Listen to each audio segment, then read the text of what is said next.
unusual alliances between your character and another character that we're not expecting? Well, right now I'm under the control of my wife, Anne Hale, who's a witch and taking advantage of me.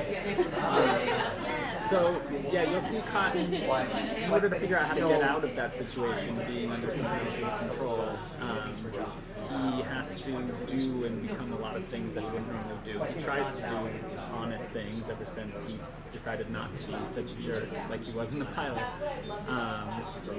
But he starts to realize that sometimes to do good you have to do a little bad, and I think a lot of the characters on the show realize that. But then where does the line end? As you say, the road to hell is paved with good intentions. I know you pointed it. And I think a lot of the characters experience that this year. Is it a more physically demanding season for you? It's always physically demanding. Yeah, but having a rat stuck inside of you, yeah. You can't really prepare for that. Yeah. Vomiting out the rat. And vomiting, well, if that happens. That happens in the first episode. Oh, yeah.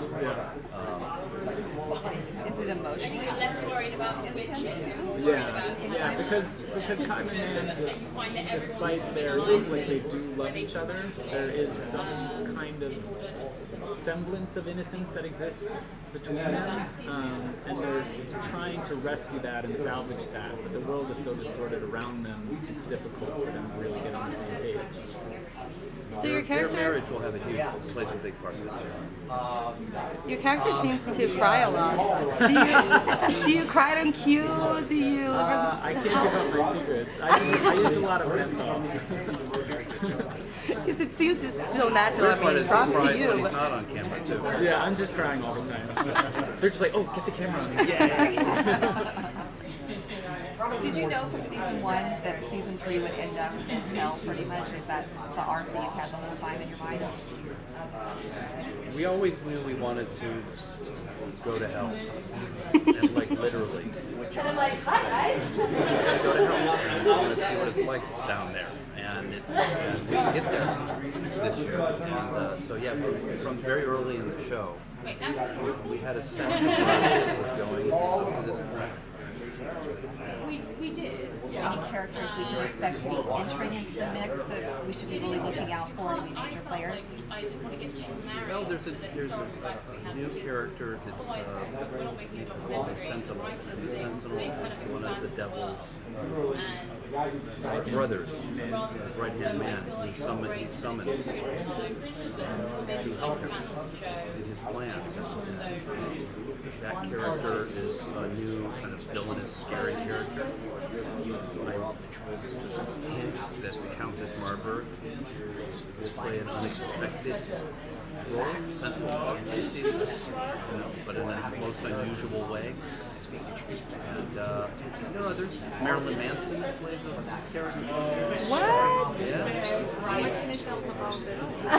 He plays the barber surgeon in town, because back in those days, the guy who cut your hair and gave you a shave took out your spleen. And, so he's kind of like he's a comic relief character, but he's also a little Sweeney Todd. Yeah. Nice. That's cool. So yeah, he plays a pretty big role. Yeah, he really does. He does a great job. But no singing. Just The theme song. So the next season is going to definitely be darker than the previous 2 seasons. How do you determine when you're taking it too far and you're going to lose the audience because you just push that limit a little bit? Well, I'm not sure it's going to be darker. Okay. I'm not sure how much darker this show can get. In fact, there's and Cotton Central storyline. It's actually in some ways lighter. There's actually more humor this year. I won't say lighter. We actually put a little more humor into the show this year. But we just try to be honest with the story. We try not to do anything gratuitous or just to do it. So as long as it's authentic with the stories and the characters. But there are times when we don't know if we're going to can we show this? And that's when the show works best. Like in the pilot episode, there was a nipple show, but it's on her thigh. Is that allowed? Not sure. Let's do it. See what happens. And that was the one when the violent people were like freak people out. So, maybe not for you when you write it, but you know, like it does go to very dark places. So maybe when you see it get shot or when you film it, like, because I know sometimes when I watch it, like it's like I'm gonna sleep with the light on today, or you know, like those kind of like paranoia or like scary things. For you guys to like shoot it, maybe not writing it, or like when you see it get shot, does it give you like, do you feel? Fortunately, it doesn't. No.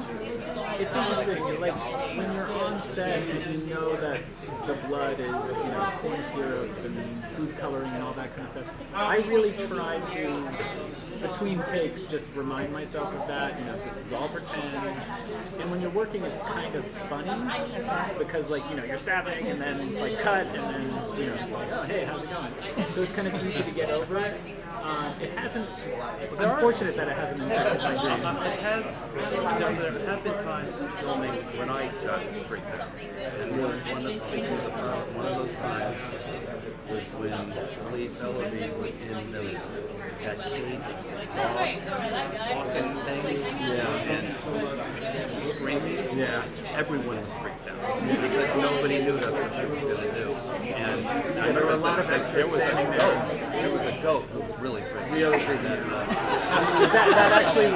That was a scene that did affect me. I felt a little startled after that. Because I would have to protect Elise from the goat, because it thought she was some kind of monster, and it was fight or flight for the goat, and it chose fight. And unfortunately, her mark was within the realm of where the goat could reach. So she's screaming, and pointing her finger, and the goat is like wanting to butt her.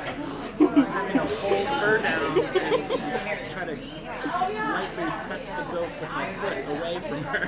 It all worked. It all worked out. But it worked out.